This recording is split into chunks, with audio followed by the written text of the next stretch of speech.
Hello, friends. Uncle Marv here, and welcome to the Unhealthy Podcast, where we dive deep into health, but in a much different way than you're used to. It's not just about the typical diet and exercise tips that people have. We talk about all things holistically.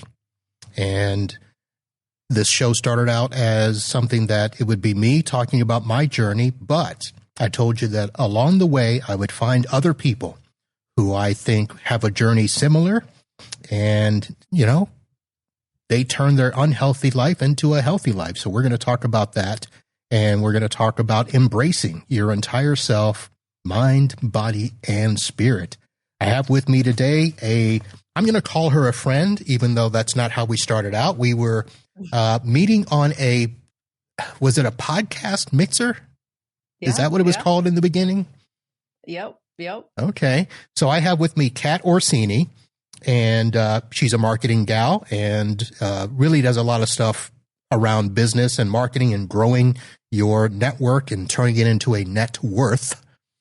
But every now and then she drops little things in the mixer that I'm like, ooh, wait a minute, that's a personal thing, and I want to hear more about it. So I asked her to come on the show and talk about that, and that's what we're going to do. So welcome, Kat. Thank you for having me. I appreciate it.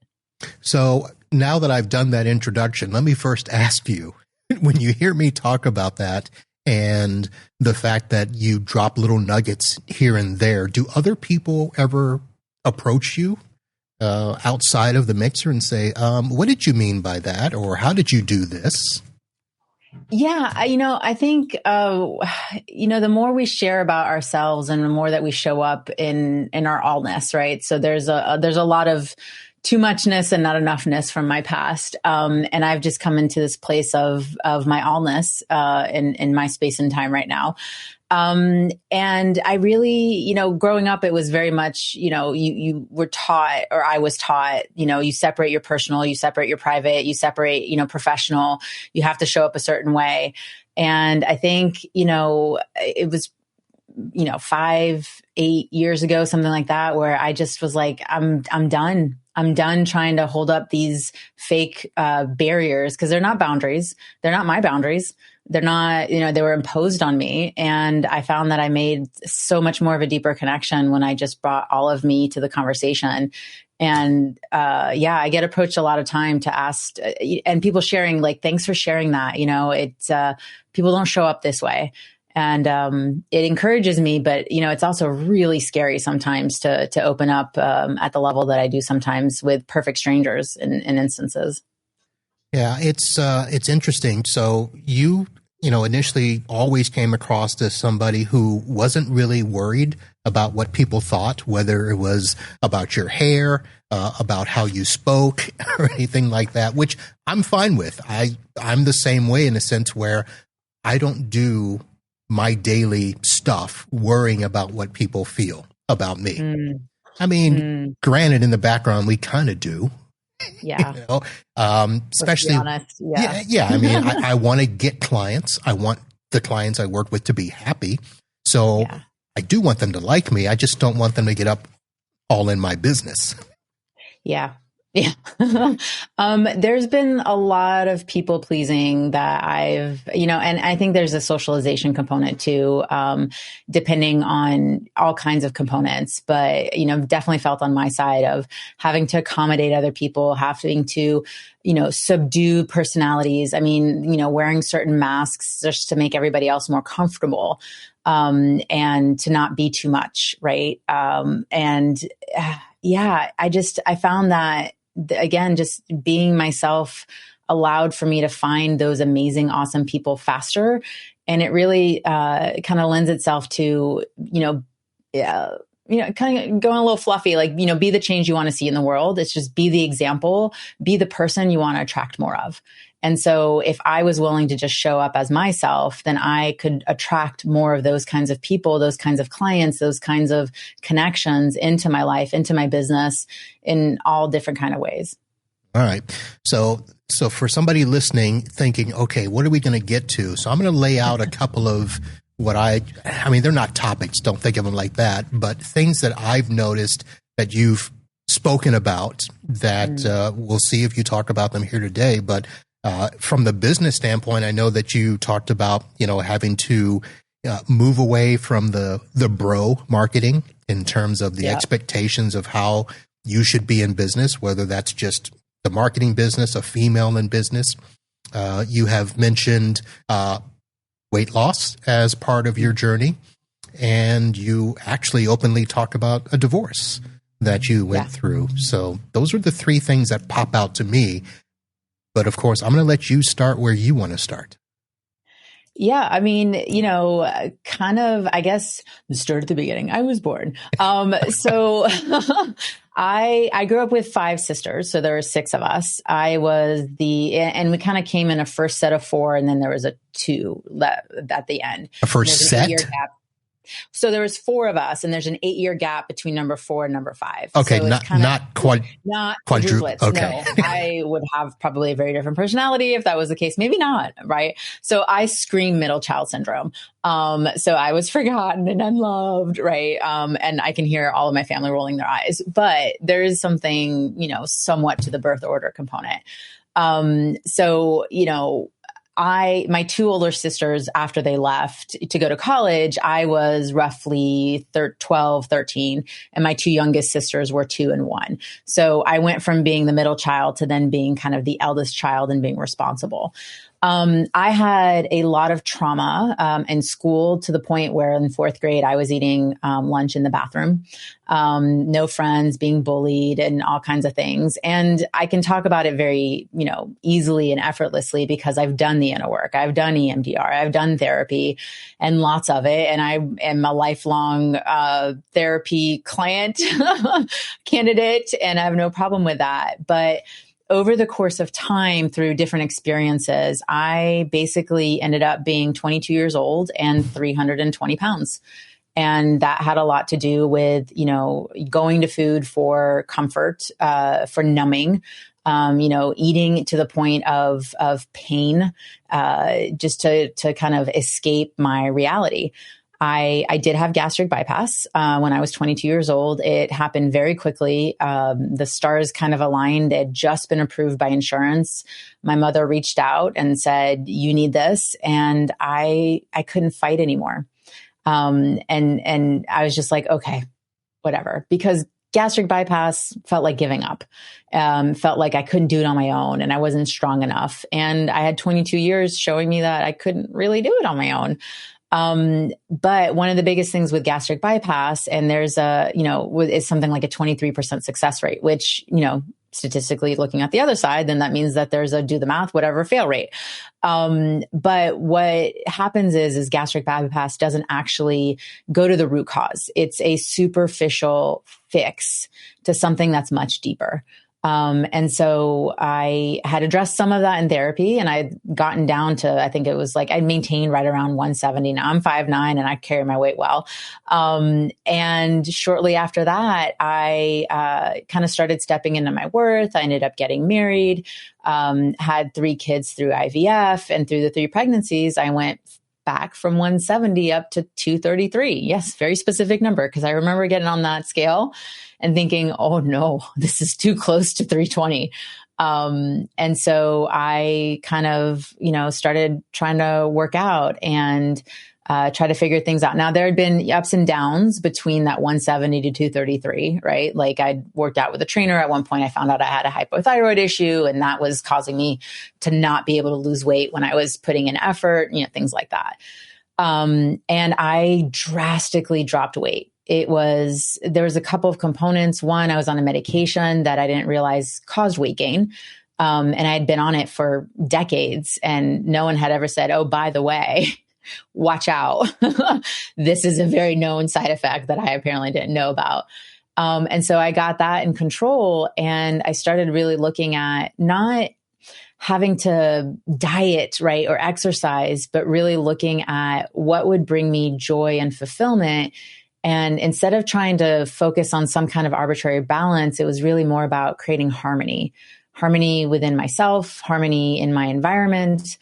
And so, and then through that process of losing weight and doing some more self-reflection and doing some insight work, it just became apparent that I was in a marriage where I wasn't happy.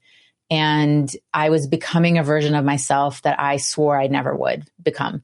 And it was things that I had experienced that I was starting to not want to exude in terms of behavior, in terms of being, impatient with my kids and not being fully present, being super stressed with my business and things like that. And so I asked for a divorce and went through that process. And, it's not a fun process. And I always admire couples who are able to do it, in a more grounded way. But there's a lot that you learn about yourself, and, you get insights. And now there's a healthy co-parenting process in place. The kids are doing really well.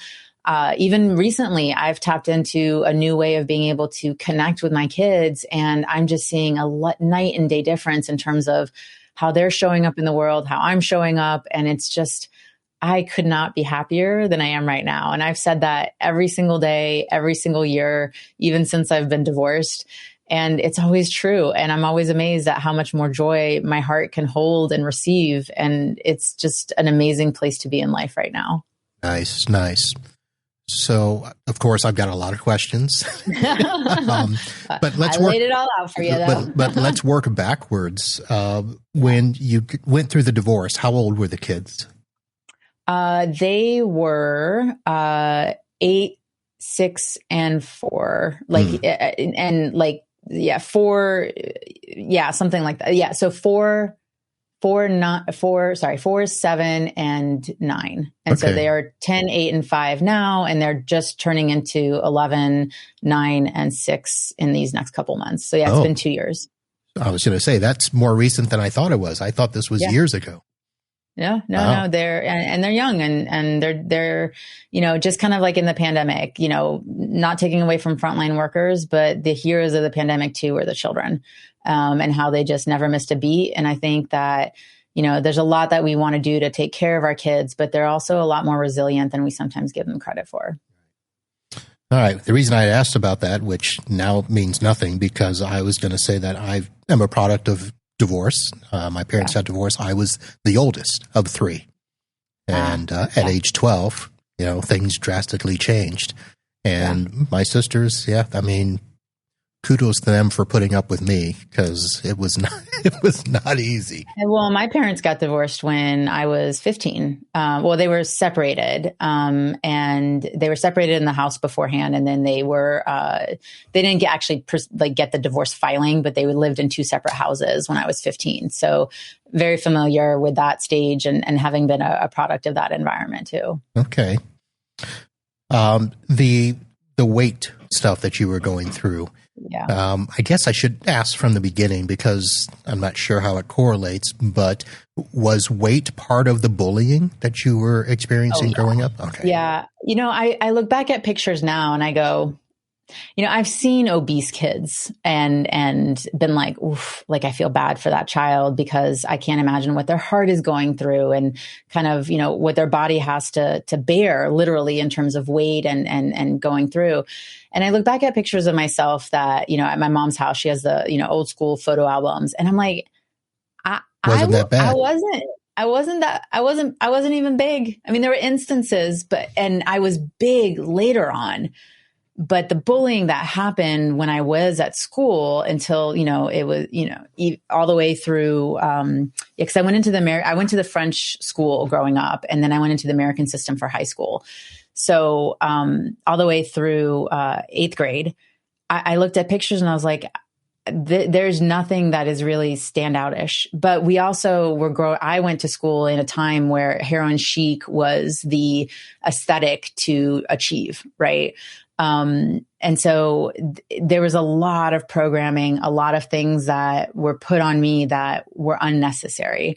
And it's one of the things that, whether you pray or you connect to universe, source, broccoli, whatever it is, the one thing I always ask for is that my children never have to suffer needlessly. I understand suffering. It helps us appreciate joy.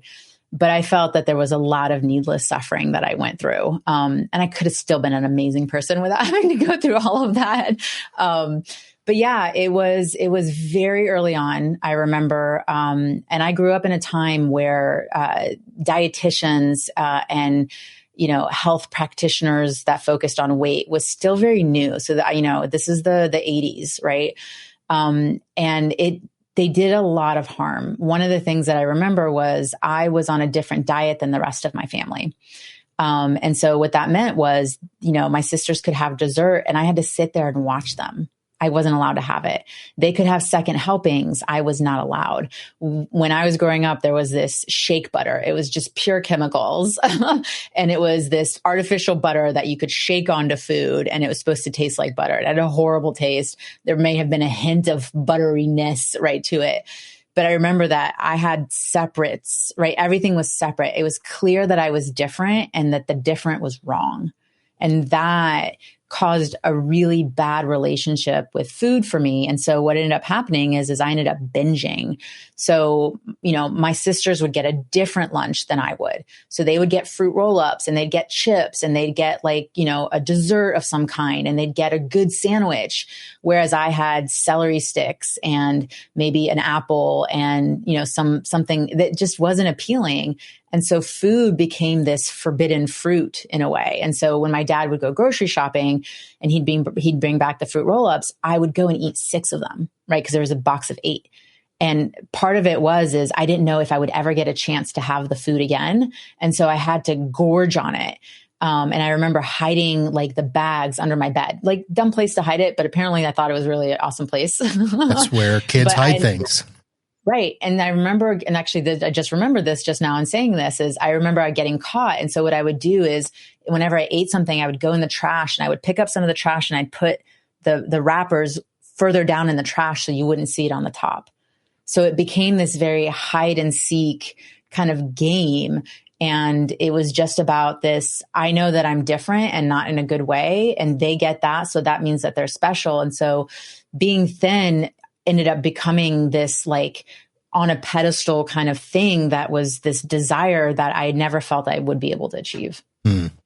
Now, you had mentioned that your parents had to do this with you. Now, is this at the advice of the dietitians? Is this directly under the advice of the dietitian? I would go to the dietitian meetings with my mom.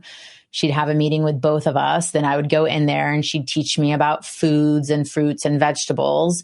I was young, 8, something like that. It was pretty early, quote unquote, intervention. And then my mom would have a one-on-one meeting. And I don't always remember hearing everything that they were talking about because I'd be sitting right outside the room, but it always felt bad. Right. Yeah. It wasn't this fun experience. It was this getting lectured and it just made doing the quote unquote right thing less appealing. Wow. So that obviously shaped a lot of, what you talked about with, food becoming that, quote unquote comfort food that we all talk about, where whatever you're going through, there's a food that matches the mood. Happy, you eat. It's like smoking, right? When you're happy, you smoke. When you're sad, you smoke. When you eat this, you smoke. And I'd gotten into that when I was a teenager, when I was 15. And but it was like that with food. If you're sad, you eat. If you, whatever emotion, it didn't matter if it was positive or negative, it was eat and get away and escape. So in terms of now, because it's hard to talk about transitioning from what you grew up with, the gastric bypass, and now trying to deal with food. Because the one thing you did mention is gastric bypass is not always successful. And you still have to eat right and take care of your body. So how are you now in that respect with your relationship with food and how you deal with your weight? Yeah. So I don't count calories. I remember, several phases of doing that and just being utterly obsessed. I had done Weight Watchers at one point. Talk about whatever diet was out there, the grapefruit diet and all this other stuff. I even tried diet pills at one point. Dexatrim. Remember those? Caffeine pills. I hate to admit this, but I did a Dexatrim study in college. Yep. Yeah. And so my relationship with food is one of non-deprivation. So if there's something that I want, I have it. If I feel like I've been doing it a little bit too much, do I still weigh myself? Yeah, I do. If I see that, there's a pound or two that went on, I check in with myself first. I'm like, all right, am I PMSing? Am I bloated? Like, what's going on? Is there a logical reason for this? Or have I, been kind of overdoing it? And then it's just making a new decision. So I have pizza and chocolate and, whatever it is that I want, when I want it. It's just about moderation. And so looking at trying to make better choices, not based off of because this is healthy, but because of how my body feels after I eat it. So I don't feel great after eating a ton of junk, right? So I tend not to, but it doesn't mean that I don't eat it sometimes, because I love me some chocolate, milk chocolate any day, every day. And I do, I'll eat chocolate almost every single day, but I'm just having a little bit, because that's enough to satisfy the craving versus the emotional need. And I think a lot of it has to do with I'm able to better be in command of my body. And it's not really control, but it's the intention behind it, because I've done so much in terms of my own personal development and continue to engage with that, and am committed to continuously becoming a better version of myself. Well, it sounds like you've learned to understand the relationship that you have with your mind to food and what you have with your body to your food. Right. And it doesn't mean I don't make mistakes. Like it's not about perfection, but I think a lot of us, it's that, you don't go to so I don't work out really. And I haven't, but that doesn't mean that there's not an intention. So I'm, starting to do more yoga. I've always done a lot of walking. I have a dog, so that helps with, getting out of the house and things. But I also don't beat myself up for the ebbs and flows. It's wintertime. I will do less walking in the winter. I might not be as active. And so I just, instead of trying to fight my energetic rhythm, I try to embrace it and try to lean into what's going to support me best in this season of the year. So it might be eating a little bit less, or it might be saying, hey, I'm going to do, a little bit more yoga, or I will play around with the kids more, or something. But it's really around trying to figure out what that harmony feels like, and being gracious and loving towards myself versus that, really aggressive, booming bully that was, born in my brain, and developed over time from all of the experiences that I've had. Yeah. When it comes to some of the things that I've taken out of your sessions online, one of the things that seems to pop out is that you always talk about there needs to be this joy and play, and you always do it in a sense related to business. Yeah. But I want to ask you, are you applying that personally to yourself? Oh my God. So play is my favorite energy. It is my essence. And that is the reason that it's in the business is because it's part of me as who I am. And I talk about it so much in business because it's a place where most people forget to bring their toys or they forget that they have access to recess time and things like that. I am one of those moms that will roughhouse with my kids. I get down on the floor. I'm like, get off the swing. It's my turn. I'm going down the slides, right? Will fall off the monkey bars, that kind of stuff, because I want to be in the experience with them. I want them to see that we can be on the same level. It's not me coming down to their level. It's not them having to adult too much. It's just about us being in the moment. It's actually one of the things that I am very intentional about is I do it on purpose not to take too many pictures. And there's a lot of parents who are always taking pictures. And I love that. And it's great.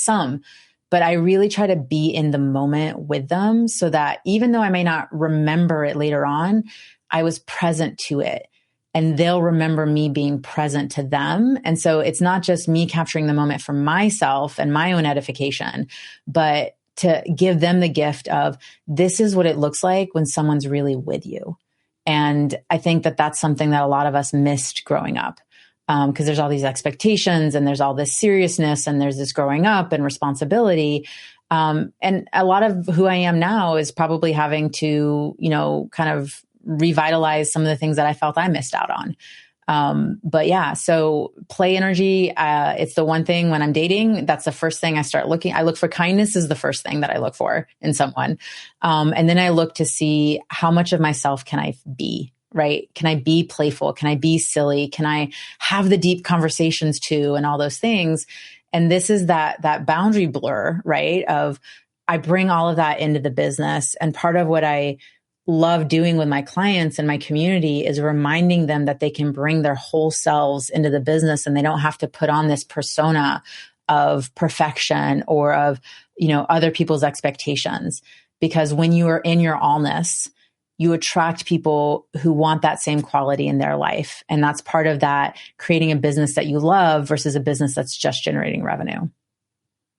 The next concept that I took note of as you talk about intention is powerful in setting clear expectations. So I'm going to ask you personally, obviously the gastric bypass was an event that happened.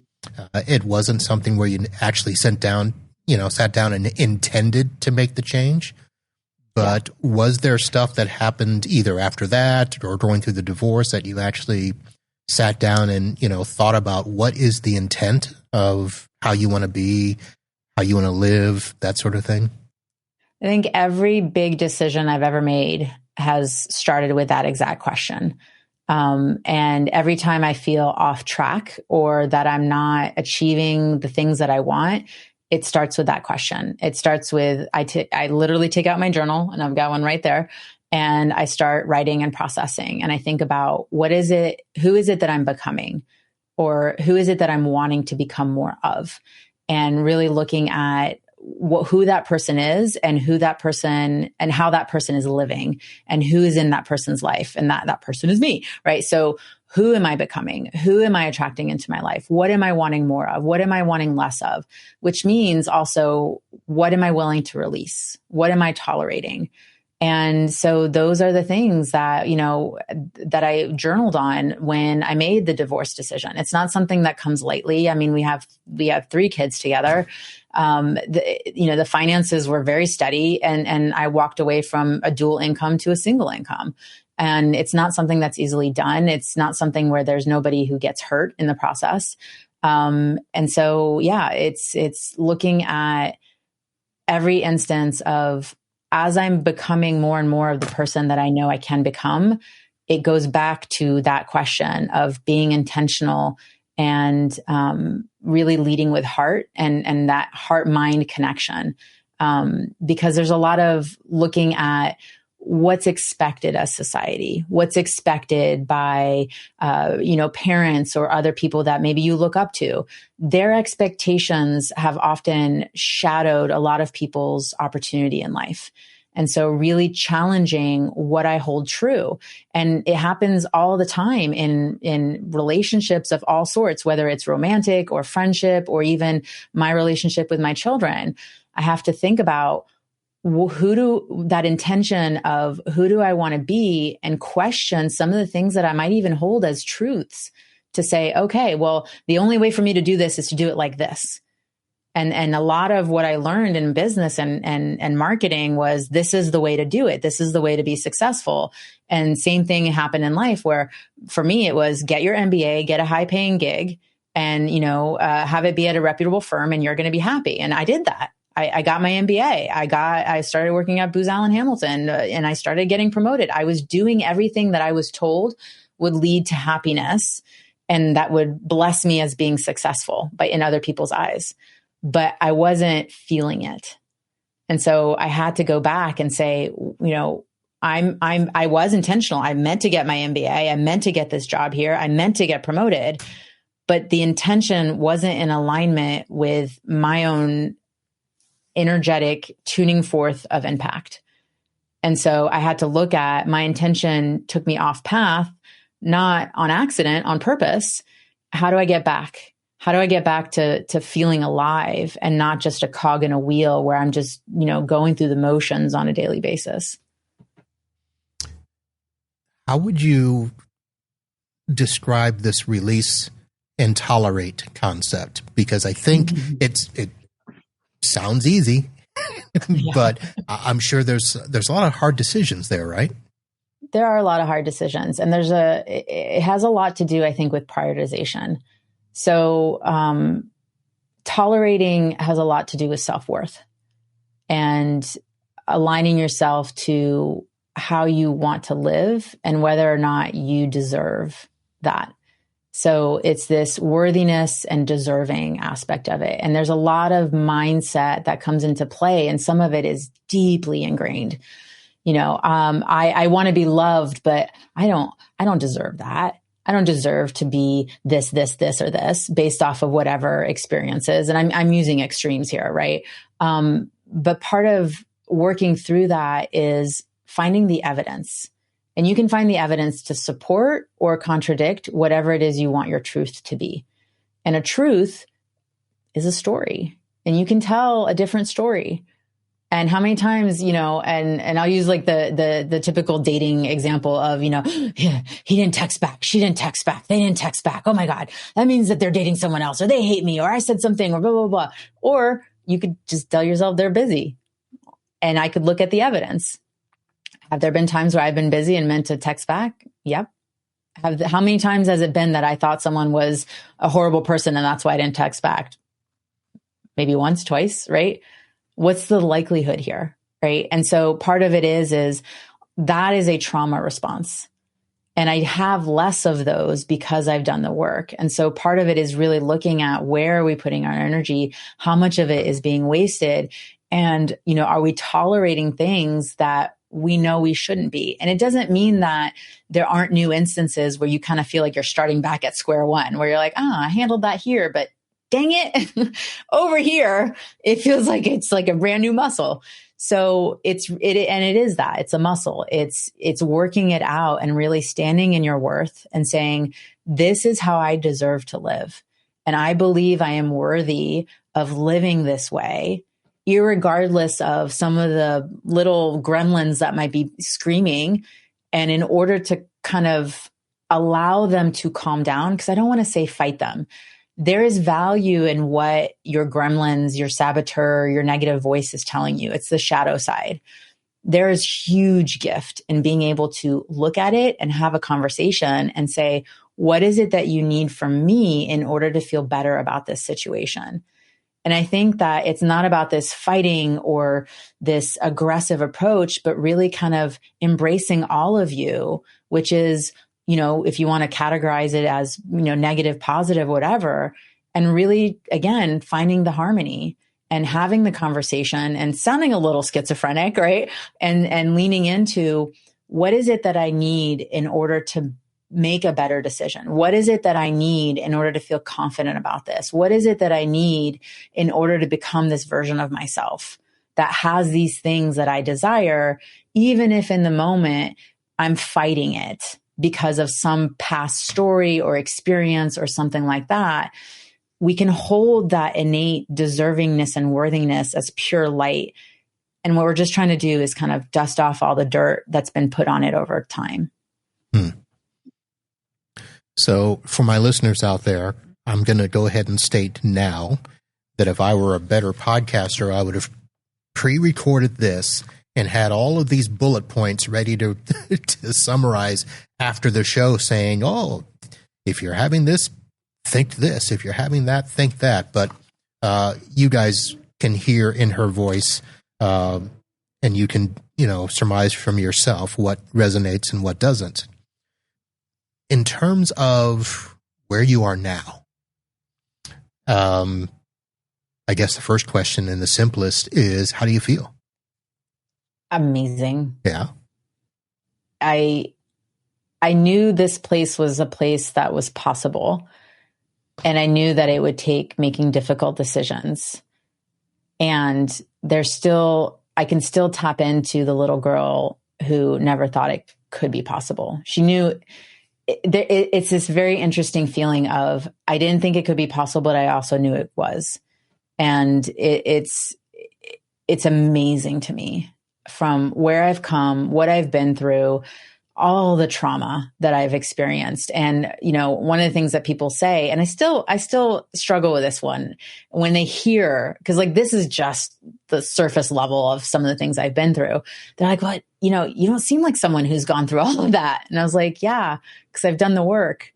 And there's still more work to be done. And I embrace that. I embrace that there's still things that I need to work through and cycles that I have the opportunity to break, and trying to break as many as possible. I mean, as parents, we have a duty to keep therapists in business. So, my kids, I'm sure, will have things that they can complain about. But the one thing I want to make sure of is that they've always felt loved. And I, as a mom and a business owner, it's not always me that has to do the loving. That was one thing that I learned early in my business. And it really allowed me the freedom to be a business owner and a mom at the same time without having those two identities conflict. And so really being able to step into my label of myself, because that was one of the things that got lost over time. So we all have labels, and it's not that we rip them off. It's just sometimes one gets buried underneath all of them. So the label of Cat, of who I am and all of me, got buried by mom and business owner and sister and friend and this and this and that. And through having come out of the divorce, I've been able to take that label and put it back on heart where it belongs, and really lead in that way, which is just kind of the bud of the flower. And so all the other labels are attachments to that singular piece of connection, which is all of those things are possible because I am me, and really loving all of myself and still working on not being a bully to myself, because it still happens. I still get knocked down. There's still times where I am super judgmental, or I look at myself and I go, oh, that's so gross, or something like that. And my ability to come back from that is so much faster than it used to be, which then allows me to continue to move down my path in my way, in my choice, in the speed that I want. So hearing that and letting listeners know, so you and I don't have anything to sell here. We're not asking them to join a program or do anything, but people are going to ask, how do you do it? If you could just summarize,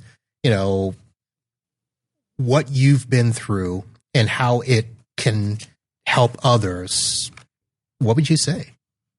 Personal development, hands down. Do the work. Do the work. And part of it is this is not about doing the work by yourself. Do the work with someone, right? And so whether that's a therapist or whatever it is, create that and attract that army of supporters. I am a verbal processor. I recently got diagnosed with ADHD. So I'm 42 and only got diagnosed something like 8-9 months ago, something like that. So I've lived my whole life, and as the overachiever that I am, I present both ways. I'm inattentive and hyperactive, right? So like the diagnosis helped me reframe a lot of my experiences. I still had a successful business. I was still going to be successful in life. I was already happy, and I was still going to become happier. But yes, I did get on medication for it, and it has helped me from the sense of being able to harness my hyperfixations and be more intentional about it. But there's all this other stuff that I built before I got the diagnosis, having to manage through this my entire life completely unknowingly. And so I would really look at, exploring and spending time on yourself. You're worth it. And looking at who are those people who can support you, whether it's, I've called some of the most amazing people into my life in the last 3 years. It has been, and even in this last year, like, it's just like, I am so blessed. The people that I've befriended, the intentionality behind, yes, I'm going to say it, making local friends. I have a lot of virtual friends, right? But making local friends has not been easy for me. And as outgoing and personable as I am, I can get so intimidated in new situations, and I will shut down, and I get super self-conscious and all this other stuff. Yeah. Me, the outgoing extrovert, right? But because my too muchness gets like triggered, and I'm like, but I don't understand their world. They don't understand my world, because I'm all business all the time kind of thing. So I have been very intentional this year about making in-person friends, and it's happening, and it has brought so much joy. And I'm also willing to lean on people because I've been the source of people leaning onto. And I've been there and I've been the friend that I've always wanted. And I hadn't received that friend in return. And now I am.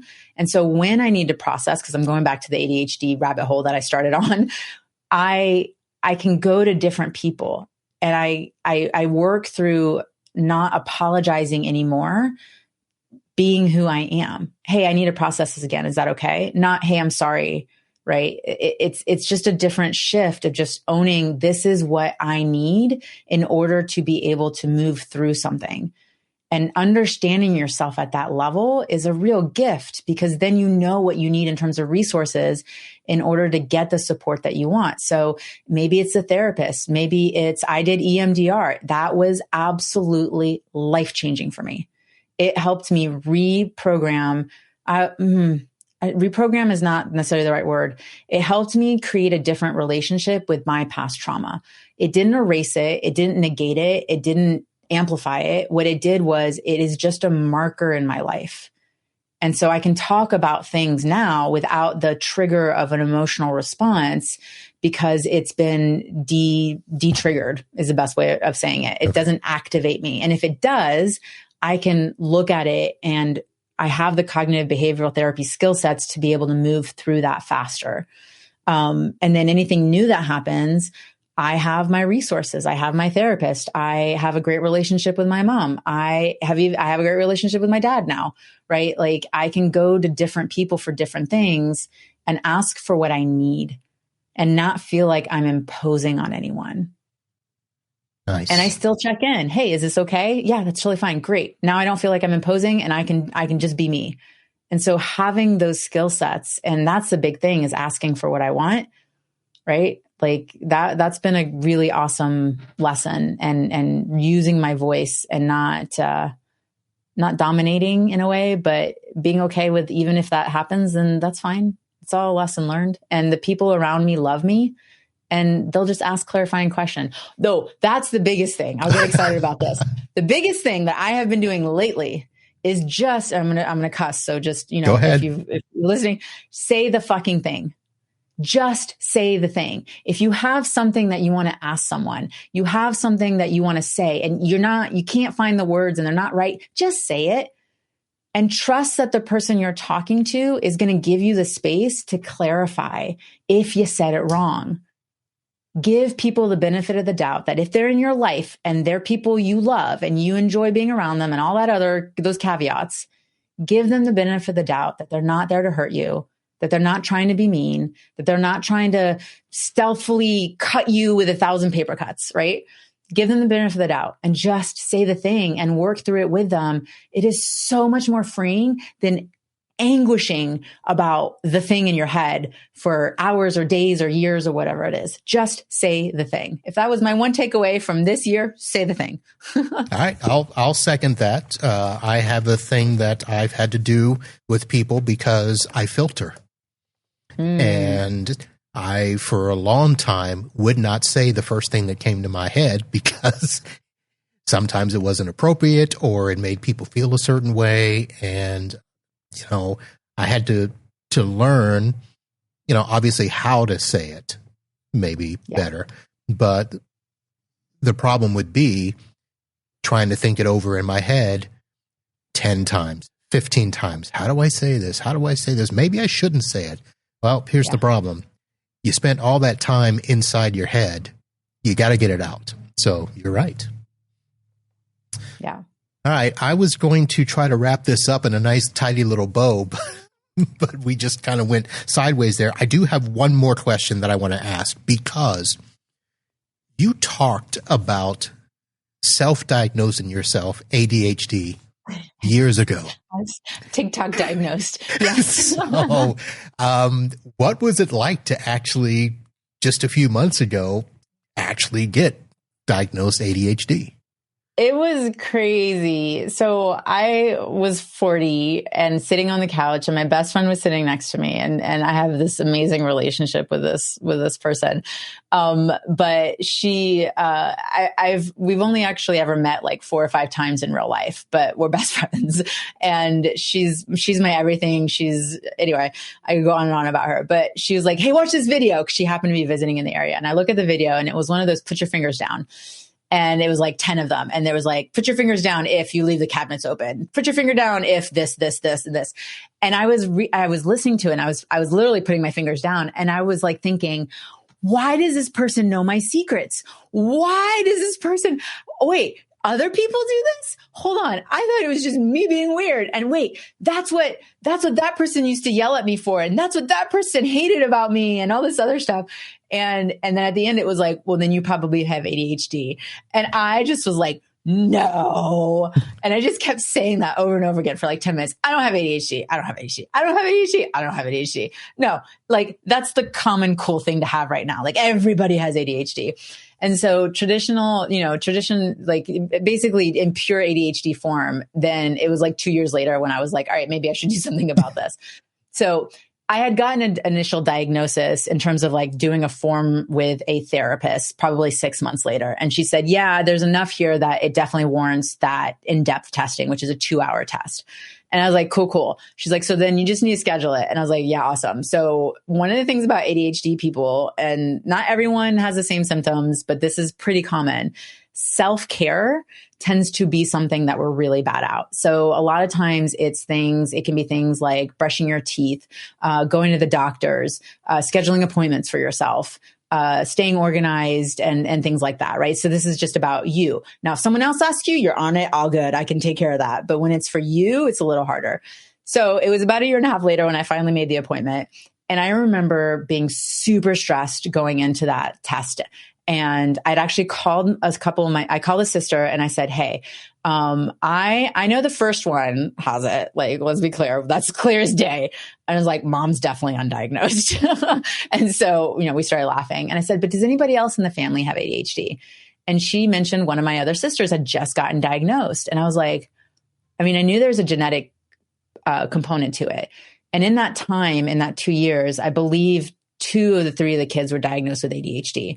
And so I was like, well, it's on this side and on this side, and I'm in the middle. So there's a pretty good chance I have it.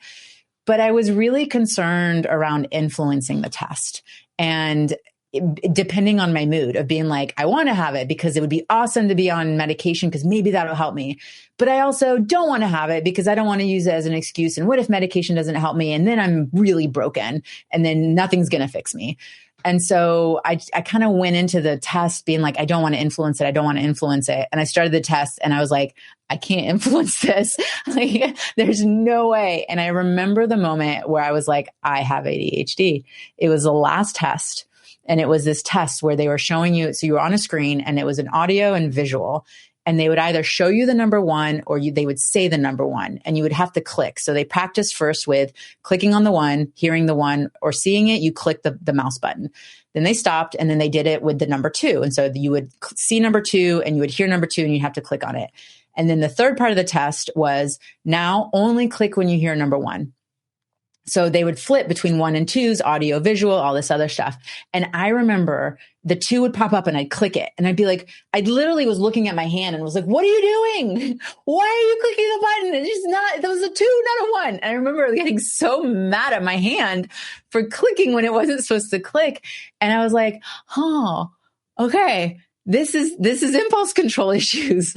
And there were other things as part of the test where I was like, I could see how the structure of it, I was like, oh my God, because something would be timed and not timed. And the second the timer went on, it was like I would freeze and my brain would go blank and I couldn't do the thing effectively. And it just brought me back to so many instances of my childhood, right? When a test started or when this started and I couldn't get my brain to go, even though I knew the information. And that all of that classified me as dumb growing up.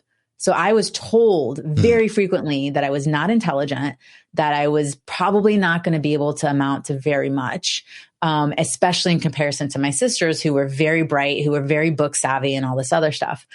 So the test was very interesting in getting that highlight. And the doctor came back in and she goes, you don't need to wait for the letter. You've got it. And I was like, thanks.